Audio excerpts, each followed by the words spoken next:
Nagbukas ang pelikula sa dystopian 2045 na nagpapakita na ang mundo ay pinangungunahan ng mga advanced na teknolohiya. Para makaalis sa kahirapan, ang mga tao ay sumasali sa Ontologically Anthropocentric Sensory Immersive Simulation o OASIS, isang uri ng laro sa virtual na mundo na tila nasa realidad pa rin. Sa virtual na mundong ito, maa-access ng mga tao ang lahat ng gusto nila sa pamamagitan ng kanilang mga avatar. Ito ay mundo kung saan ang tanging limitasyon ay ang imahinasyon. Ang OASIS ay nagsisilbing parehong multiplayer online role-playing game at virtual na lipunan. Ang buong sistemang ito ay nilikha ng dalawang henyo, sina James Halliday at Ogden Morrow, na itinuturing ng mga tao bilang mga Diyos. Matapos ang pagkamatay ni James, ibinunyag sa publiko ang ni-record na mensahe para sa mga manlalaro. Sa mensahe, ang avatar ni James, si Anorak, ay nag-anunsyo ng paligsahan na ang mananalo ay ibibigay sa kanya ang pagmamay-ari sa Oasis Company. Para manalo, dapat hanapin ng mga kalahok ang golden Easter egg na nakalock sa likod ng gate. Maaaring buksan ang gate na ito gamit ang 3 susi, na makukuha lamang pagkatapos makumpleto ang 3 hamon. Dahil ang kumpanya ay nagkakahalaga ng bilyon-bilyong dolyar, ang paligsahan ay umakit sa mga gunter o egg hunters, kabilang si Nolan Sorrento, ang CEO ng Innovative Online Industries o IOI. Sa kabila ng pagkakaroon ng sariling video game na conglomerate, gusto pa rin ni Nolan na makuha ang Oasis, malamang natamasahin ang monopolyo. Bilang resulta, nagpadala siya ng hukbo ng mga indentured servant na tinatawag na Sixers upang hanapin ang itlog. Lumilitaw na umabot na ng 5 taon ang paghahanap, ngunit wala pa ring nakakuha ng unang susi. Pagkatapos ay ipinakilala sa atin ang pangunahing tauhan, 20 taong gulang na si Wade Watt, na namumuhay kasama ang tiyahin at ang kasintahan nito. Nakatira sila sa komunidad na may mababang kita na puno ng mga sirang trailer at sasakyan. Naglalaro din si Wade sa virtual na mundo, gamit ang avatar na pinangalanang Parzival. Doon, mayroon siyang mga kaibigan, ang maskuladong mekaniko na si Ake, ang samurai na si Dato, at ang mandirigmang si Sho, na hindi pa magkakilala ng personal. Gaya ng dati, tinangka nilang manalo sa unang hamon ng Oasis, ang karera ng sasakyan na wala pang nananalo kahit kailan. Habang ang karamihan sa mga kakumpetensya ay gumamit ng kanilang mga race car na may mahusay na kagamitan, sumakay si Wade sa ordinaryong DeLorean. Habang hinihintay niyang magsimula ang karera, nakita ni Wade ang babaeng racer na nakamotor, si Artemis, na agad na bumihag sa kanya. Di nagtagal, nagsimula na ang karera at daan-daang avatar ang nakipagkumpetensya para sa susi. Bilang mekaniko, ini-upgrade ni Ake ang kanyang halimaw na truck at dinurog ang iba pang mga sasakyan na nadaanan. Biglang lumitaw ang napakalaking gorilla at sinira ang kalye ng karera, tinanggal ang karamihan sa mga manlalaro, kabilang si Ake. Pagkatapos ay ginamit ng nilalang ang sirang kalsada bilang bitag upang sirain ang iba pang mga sasakyan. Nang malaman ito, ginamit ni Wade ang emergency brake, ngunit napansin niya si Artemis na nagpaplanong tumalon sa sirang kalsada, hindi alam na bitag ito. Sa mabilis na paggalaw, hinawakan ni Parzival si Artemis, kahit papaano ay nailigtas siya mula sa kamay ng gorilla. Bilang resulta, hinikayat ni Parzival si Ake na ayusin ang motor ni Artemis, kaya dinala niya ang mga ito sa kanyang garahe. Pagkatapos ay pinag-usapan ng dalawa ang tungkol sa paligsahan at iginiit ni Artemis na handa siyang ipagsapalaran ang lahat upang mailigtas ang Oasis mula sa IOI. Nang maglaon, binisita ni Parzival ang journal ni James, isang virtual na imbakan ng kanyang personal na kasaysayan. Doon, nakatagpo niya ang operator na nagngangalang Curator, na tumulong sa kanya sa pag-access ng kinakailangang data. Pinanood ni Parzival ang alaala kung saan pinag-usapan ni na James at Ogden ang kinabukasan ng nilikhang laro. Sa isang punto, narinig niya si James na nagsabi na kinamumuhian niya ang mga patakaran at nais na baligtarin ito. Ang pahayag na ito ay nagbigay sa kanya ng clue upang tapusin ang unang hamon. Pagkatapos ay bumalik si Parzival sa karera para sa susunod na pagtatangka at pumwesto sa huling posisyon. Sa sandaling nagsimula ang karera, ang lahat ay nagunahan pasulong, habang si Parzival ay nagmaneho paatras. Hindi nagtagal ay pumasok siya sa lihim na daanan sa ilalim ng lupa na nagdala sa kanya sa ilalim ng racetrack. Nagbigay daan ito sa kanya na madaling malagpasan ang lahat ng mga hadlang at sa wakas ay nakarating sa finish line sa Central Park. Doon, nakatagpo niya si Anorak na nagbigay sa kanya ng tansong susi, maraming barya, at clue para sa susunod na hamon. Sa pamamagitan nito, ang pangalan ng avatar niya ay lumitaw sa unahan ng scoreboard at nagkamit ng malaking katanyagan. Samantala, sa IOI, ipinahayag ng mga miyembro ng lupon kay Nolan ang kanilang pagkabahala tungkol sa pagkumpleto ni Parzival sa unang hamon. Pagkaraan ng ilang sandali ng pag-unawa sa kanilang susunod na hakbang, pumasok si Nolan sa Oasis kung saan umarkila siya ng mersenaryo, si IROC, upang patayin si Parzival. Kasabay nito, ginamit ni Wade ang nakuhang kayamanan upang bilhin ang lahat ng kailangan niya, Zemeckis Cube, granada, at sa wakas ay full-body X-1 suit na matagal na niyang pinapangarap. Ipinagtapat niya sa mga kaibigan ang tungkol sa lihim na daanan patungo sa finish line, pagkatapos nito ay pumasa din sina Artemis, Ake, Dato, at Show sa unang hamon. Bilang resulta, lahat ng 5 nanalo ay ginugol ang kanilang libreng oras sa pagsubok na unawain ang ikalawang clue. Para makakuha ng higit pang impormasyon, binisita ni Parzival at Artemis ang journal ni James kung saan napanood nila ang recorded video ng pag-uusap ni James at Ogden. Dito, natuklasan ng dalawa na nakipag-date si James sa babaeng nagngangalang Kira, na kalaunan ay nagpakasal kay Ogden. Sinabi ni Parzival na ito lang ang pagkakataon na binanggit ng mga lumikha sa laro ang pangalan ni Kira sa journal. Gayunpaman, ang curator ay hindi naniniwala at nakipagpustahan. Pagkatapos ay tiningnan niya ang buong journal ngunit wala siyang nakitang alaala na binanggit si Kira. Bilang resulta, nanalo si Parzival sa pusta at binigyan siya ng barya. Nalaman ng dalawa na minsan ay dinala ni James si Kira sa Distracted Globe Club, kaya pumunta sila doon upang makahanap ng clue. Nang makarating doon, dinala siya ni Artemis sa Zero Gravity Dance Floor kung saan nagsimula silang sumayaw sa disco music. Dahil suot ni Wade ang bagong full-body suit, naramdaman niya si Artemis mula sa simulation. Nagbago ang lahat sa romantikong sandali at ipinagtapat ni Wade ang nararamdaman sa kanya na nais na magkita sila sa totoong buhay. Tinanggihan ni Artemis ang ideya at sinabing baka madismaya siya. Gayunpaman, labis ang pag-ibig ni Wade at ibinunyag pa niya ang tunay na pangalan sa kanya. Lingid sa kanilang kaalaman, si IROC ay nakikinig sa kanilang usapan. Makalipas ang ilang sandali, pumasok sa club ang armadong puwersa ng IOI at tinambangan sila na nagbabalak na alisin si Parzival. Sa kabutihang palad, ang ating bayani ay may Zemmer X Cube na ginamit niya upang i-rewind ang oras sa 60 segundo at ang dalawa ay tumakas sa eksena. Sa sandaling nakarating sila sa ligtas na lugar, isiniwalat ni Artemis kay Parzival na namatay ang kanyang ama dahil sa utang sa IOI.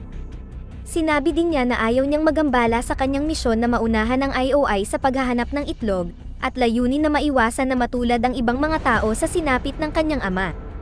Sa kabilang banda, inihatid ni IROC ang impormasyon tungkol sa tunay na pagkatao ni Parzival kay Nolan. Bilang resulta, nakipag-ugnayan si Nolan kay Wade kinabukasan at nag-alok sa kanya ng malaking halaga, kabilang ang $25 milyong na bonus para tulungan ang kumpanya na mahanap ang itlog. Gayunpaman, tinanggihan ni Wade ang alok na ikinagalit ng kontrabida. Kasunod nito, inamin ni Nolan na alam niya ang tunay na pagkatao ni Wade pati na rin ang tinitirhan niya. Nang malaman ni Wade ang plano nitong sirain ang kanilang tirahan, nagmadali si Wade upang bigyan ng babala ang tiyahin at kasintahan nito tungkol sa paparating na panganib. Nakalulungkot, huli na dahil sumabog ang lugar at bumagsak sa lupa, na kumitil sa buhay ng kanyang pamilya. Dahil sa takot, nagmamadaling sinubukan ni Wade na makipag-ugnayan sa mga kaibigan, ngunit siya ay itinumba at dinukot ng hindi kilalang lalaki na may tattoo sa mukha. Nang magkamalay siya, winelcome siya ni Artemis sa totoong buhay, na ipinakilala ang sarili bilang Samantha.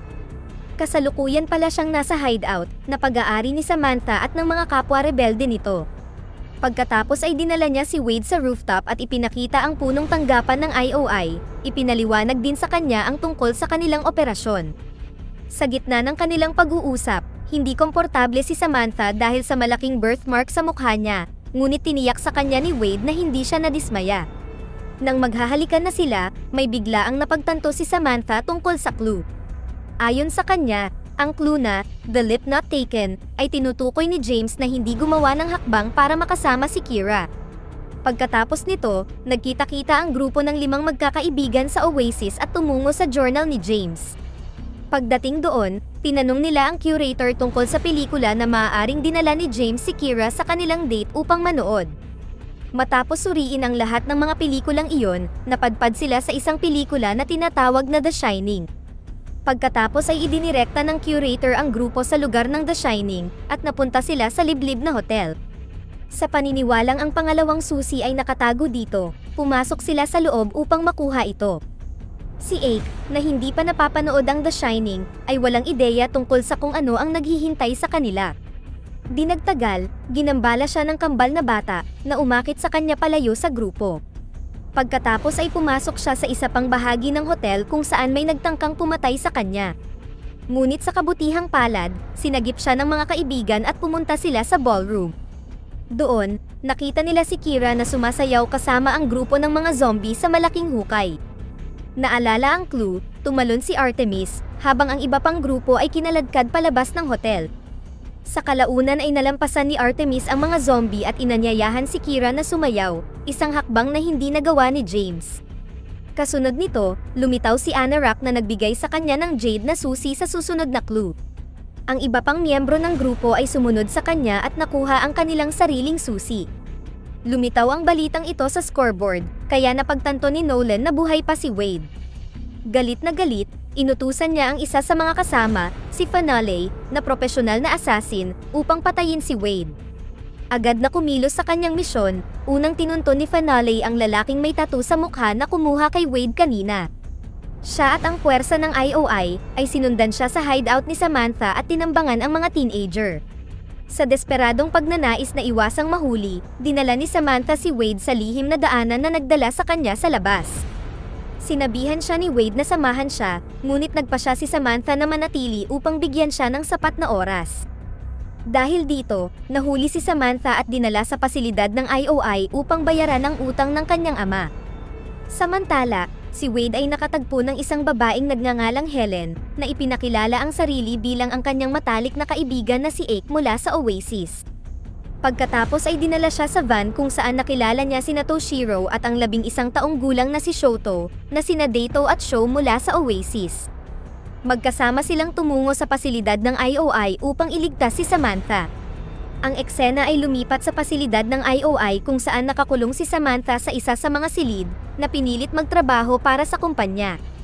Lumalabas na nahak ng kumpanya ang ikatlong hamon, na matatagpuan sa Castle Anorak sa Planet Doom. Upang mapanalunan ito, dapat hulaan ng mga manlalaro ang paboritong laro ni James sa Atari 2600. Upang pigilan ang sinuman na makapasok sa kastilyo, inutusan ni Nolan si Iroh na maglagay ng force field sa paligid upang walang makalusot. Higit pa rito, inutusan niya ang mga manggagawa, kabilang si Samantha, na magtanim ng mga pampasabog sa labas ng pintuan. Ngunit bago pa siya makapagpatuloy, si Wade at ang kanyang koponan ay lihim na hinak ang online feed ni Nolan bago siya hinarap sa kanyang opisina. Habang may nakatutok na baril, ibinunyag ni Nolan ang eksaktong lokasyon at numero ng kinaroroonan ni Samantha, na nagbigay daan sa kanila na tulungan siyang makalaya. Si Samantha, na alam na ngayon ang tungkol sa plano ng IOI, ay nagpa siya na manatili sa pasilidad at nagbalat kayo bilang empleyado upang i-deactivate ang force field. Sa sumunod na eksena, nag-broadcast si Wade ng live na mensahe sa buong Oasis, na ipinapaalam sa lahat ng mga manlalaro ang tungkol sa malupit na motibo ni Nolan. Sa kalaunan ay nakumbinsi niya ang lahat na pumunta sa Planet Doom at tulungan ang kanyang koponan na pigilan si Nolan. Hindi nagtagal, lumitaw ang libu-libong manlalaro para suportahan sila, handang lumaban sa puwersa ng IOI. Samantala, sa loob ng kastilyo, kahit papaano ay nagawa ni Artemis na sirain ang force field. Kasunod nito, pinamunuan ni Wade at ng koponan niya ang hukbo ng mga manlalaro ng Oasis, na nagdulot ng malaking labanan.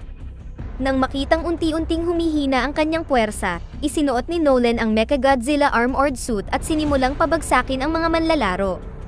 Bilang ganti, ginawang Iron Giant ni Ake ang sarili, habang si Dato ay naging Gundam para labanan ng napakalaking Godzilla.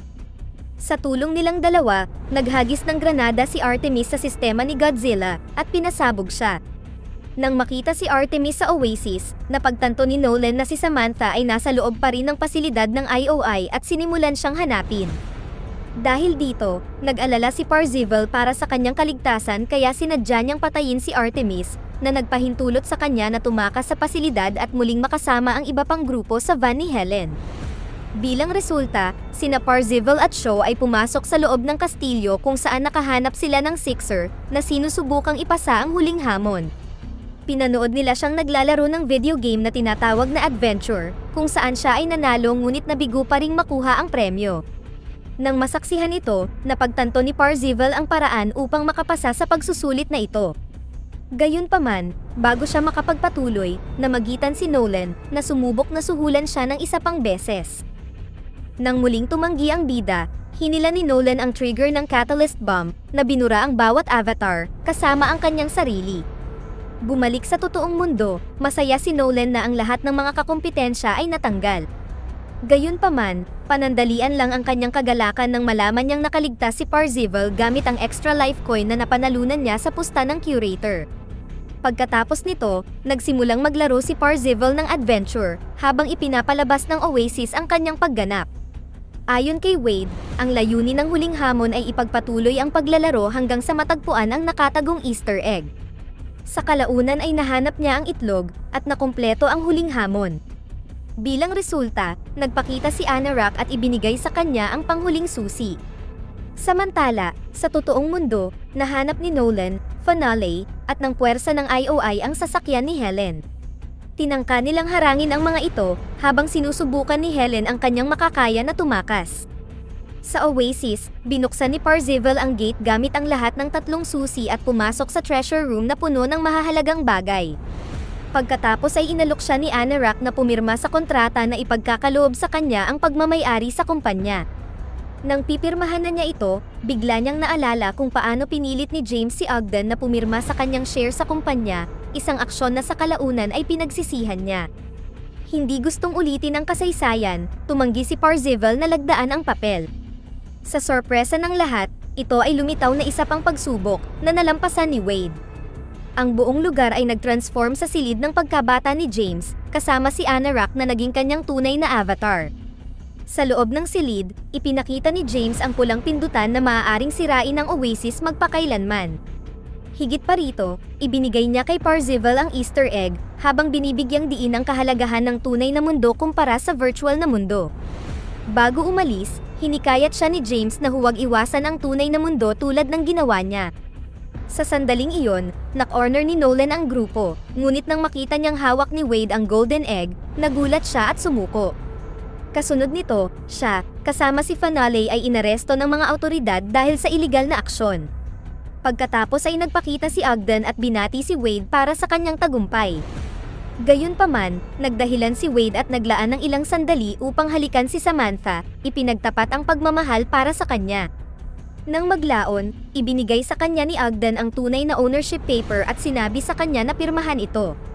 Sumang-ayon si Wade sa kondisyon na hatiin ang premyo sa kanyang mga kaibigan, na naglalayong patakbuhin ang Oasis ng magkasama. Kasunod nito, lumabas ng van ang 5 magkakaibigan habang ang mga tao ay nagagalak sa kanilang tagumpay. Pagkatapos, nakipag-usap si Wade kay Ogden, na ipinahayag ang kanyang sarili bilang curator at nagpasyang manatili bilang consultant.